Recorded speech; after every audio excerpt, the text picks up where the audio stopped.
Hi friends, good afternoon. So எப்பயும் போல் இன்றைக்கி lunch பாக்ஸுக்கு ரச சாதம், பாவக்காய் பொரியல், கொஞ்சமாக முறுக்கு வச்சு கொடுத்து விட்டேன் டிஃபன் பாக்ஸில். ஸ்நாக்ஸுக்கு பப்பாளியும் ஒரு பனானாவும் லஞ்சில் பேக் பண்ணியாச்சு.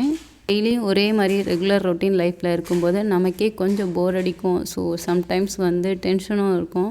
ஸோ இதே மாதிரி தானே பசங்களுக்கும் இருக்கும். பட் பசங்களை ஸ்கூலுக்கு போகணும் கம்பல் பண்ணி இல்லை அடித்து இந்த மாதிரி ஸ்கூலுக்கு அனுப்புறது ஒரு யூஸும் இல்லையே.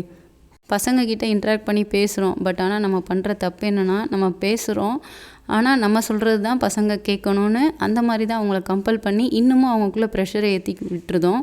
பட் அப்படி இல்லாமல் கொஞ்சம் நீங்கள் பேச ட்ரை பண்ணுங்கள். பசங்க அவங்க மனசில் இருக்கிறத கண்டிப்பாக ஷேர் பண்ணுவாங்க. ஸோ என்ன பேசுகிறாங்கன்றத நம்மளும் கொஞ்சம் காது கொடுத்து கேட்டால் தான் அவங்களோட ப்ரெஷர் கம்மியாகும். ஸோ பசங்களை பீஸ்ஃபுல்லாக ஜாலியாக வளர விடுவோம். ஸோ இது போல் நாளைக்கு வேறு ஒரு வீடியோவில் பார்க்கலாம். See you, bye.